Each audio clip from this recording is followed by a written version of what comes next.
Алло. Здравствуйте. Салам алейкум. Можно вот мне высказать, как бы сказать, свое мнение? Да, Я живу в городе Москва. пожалуйста. У нас очень много, мы работаем, очень много людей из Таджикистана. Мгм. Вот у вас в прямом эфире говорят, что там все хорошо, все замечательно. А почему тогда, если все хорошо, все замечательно в стране, такое большое количество людей убегает к нам в Россию, в нашу страну? Правильно. Почему такие дорогие продукты, например? Почему даже нет детских садов? Почему люди звонят и говорят, что все замечательно? Зачем такое вранье? Зачем так врать? Это же неправда. Потому что если бы все было замечательно и хорошо в стране, то никто бы оттуда не бежал.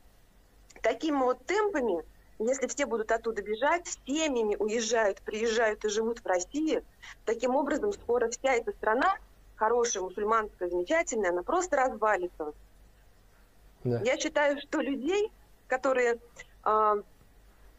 хорошие, понимают, что они живут в такой вот бедной, несчастной стране, если бы, вот, например, сделали бы какой-нибудь переворот, и вот этого монстра, который сидит там во главе и уничтожает просто всю справедливость этой страны, его просто нужно свергнуть оттуда. Просто нужно народу объединиться и сделать переворот, как было в советской, вот, перед советской властью. Революция была в 1917-18 году. Потому что ничего хорошего нет. Зачем люди, вот все, кто звонят, оставляют комментарии, зачем вы врете, люди, что у вас там что-то хорошо? Ничего у вас там хорошего нет. Было бы все замечательно, никто бы сюда не приезжал, и никто бы здесь не жил. Бежите оттуда семьями. Зачем врать? Правильно. Спасибо вам большое. Спасибо вам. Спасибо.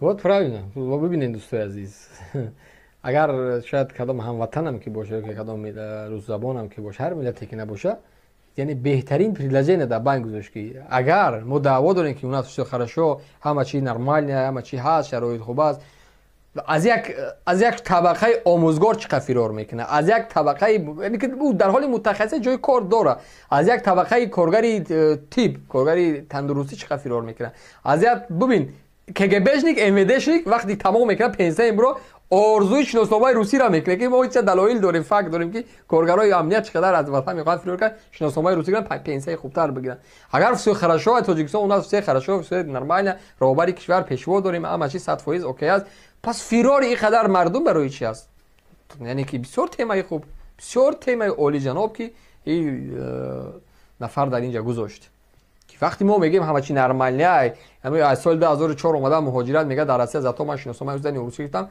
فخر میکنه یک все нормально все хорошо همه چی اوکی است چیکار میکنی در روسیه از سال 2004 اومده اینجا بجا شده است چیکار میکنی فخر از همون شناسنامه روسی داری تو وطن تو ما را کسی میگه من تا شناسنامه تاجیکی دارم تا حال من شهروند تاجیکستانم ما را کسی که فروخته شده میگین خودتون فروخته شدین شما اومدین واس کردین خودتون خب برابر در گفته‌های همین زن یک نوار دیگه است ببینیم یک جا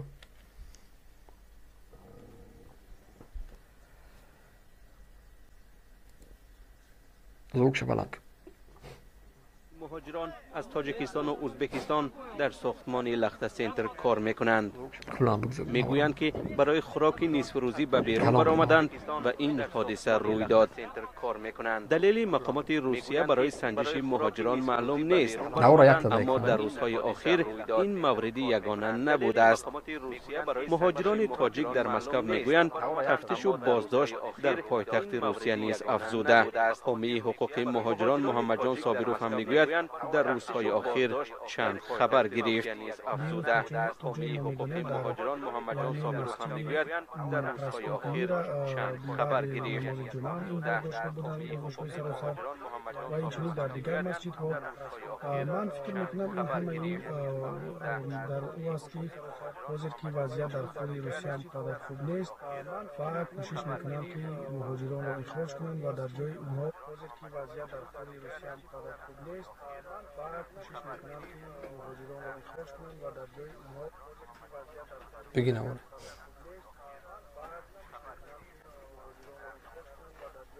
صداشو پس صدا چند تا میدون بعدو میاد نمیفهم مشکل چیست. خلاص ببینین دوستای عزیز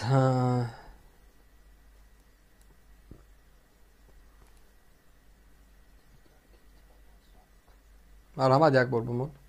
بس صدا ممکن است، بس مهم نیست، بس صدا.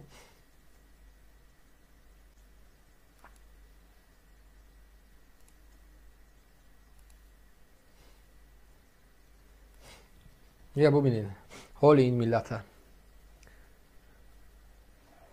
ملت آوردیم به این حال که ببینید مثل تورمچیکا هستن که در ترما هستن، کسایی که با جرم تجاوز، با جرم مواد مخدر، با جرم قتل، با جرم کشتار، با جرم دزدی، با جرم غارت میبرن زندانشون میکنن که در همین حالت دیگه دست و پشت سر و پشت سر و پایانی سر کشولک میکنن از این اتاق زندان با اتاق زندان. ملت ما رو همین خیلی مهاجر کردین، همین خیلی غلام کردین. شما این همین قی ملت شما کردین در عرصه بین الملل. کسایی که ما رو میگن شما در خارج کشور میبرین ملت شرمنده میکنین، ایجا از شرمندگی ملت است، ایجاد است به آبروی ملت، ایجاد است مردمی در بدر، ایجاد است مردمی بیچاره، ایجاد است مردمی غریب، مردمی که تازه به 18 نمی‌بینیم تاجیک است، همه جوانی 18 تا 25 ساله است. نسل جوان متخصص قوه اساسی این ملت آورین در مهاجرت در روسیه، شلیک استراتژی اوناش شده خراشو و واسه نرمال، آخرش این عاشه در بدری غلامی. میخواتیم واسه وجالی مینه وجالی مینه وجالی په وجالی خوجالی تا دیونه کردین. پیشوای ملت دیدین در مقابلی بودین چی گاب زاد، این نبودی ندیدین چی کومی کنه. اینا نگاه کنین حال این ملت ها ببینین، احوال این ملت ها ببینین با کجا آورده رسونده. ببین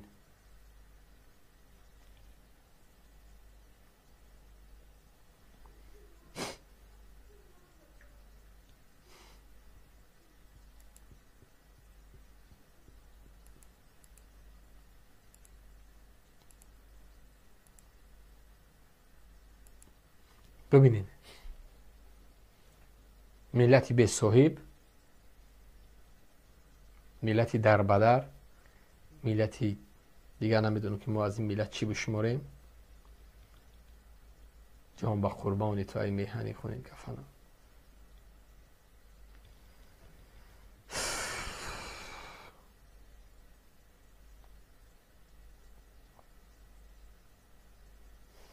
گفت علامه اقبال که برخیزی خواب، بزدل گفت فلانی است مخاطب نمانم.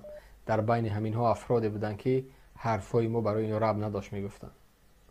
در بین همین ها جوانایی بودن که وقتی ما گپ میزدن نسبت ما نفرت میکردن، بد میگفتن ای و خوینان و فروخته شدن، بزدل گفت فلانی است مخاطب نمانم.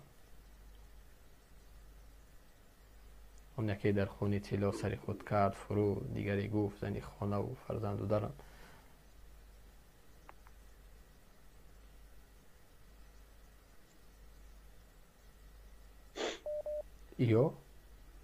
این همه افرادی است که سیاست پلید، سیاست غلط، سیاست نامردانه رژیم اینا را غربت آورد، مهاجر آورد. همین منظره را چه بها میتین؟ هر جوانی که نباشین، هر انسانی که نباشین، تصور میکنین این ملت با این افکار، تاجیک است و ازبک است دیگه، هیچ از این دیگه ملت ها نیست، کم است. تاجیک ازبک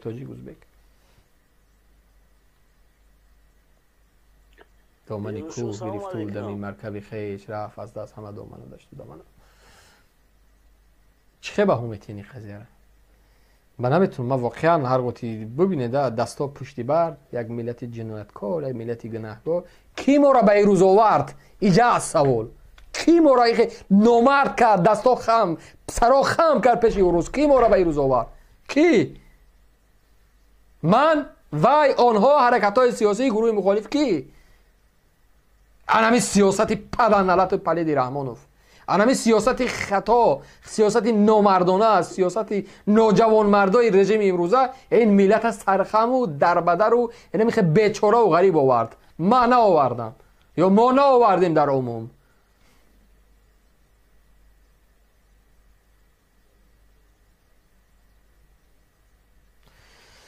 هر کس خودش بشینه باید فکر بکنه، احساس بکنه که یک روز نه یک روز برای هر یک این ملت این حادثه میبیو، برای هر یک این ملت این بدبختی، این دربدری، این مشکلات میبیو. دیگر از این زیاد هر چی بگم باز هم کم است.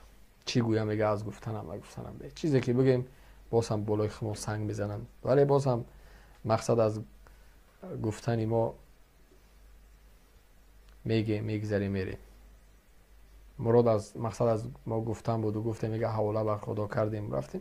ما هر چی که میبینیم مشکلات است، بدبختی است، درد است، ظلم است، برای شما میگیم گوی مردم اگر اینمی روز یک تاجیک سرخم میبینی دستا در پشت هیچ کاری نکرده در یک بینو کار میکنه، نمیدونم فیمیس میبینه بارش میکنه مثل جنایتکار مثل گناهکار چیکارش میکنه دستاش پشت سرش میکنه میبندش سرخم گویا چند کس تجاوز کرده باری چند کس دیگه یک بیچاره میره 10-12 روز در کدام اتاق خواب بگه تا میفهمه که نه یا کار میکنه خانم جواب شده. کی حالت آورد؟ سرخمی ملت از بالا است. خب زنگ دیگر.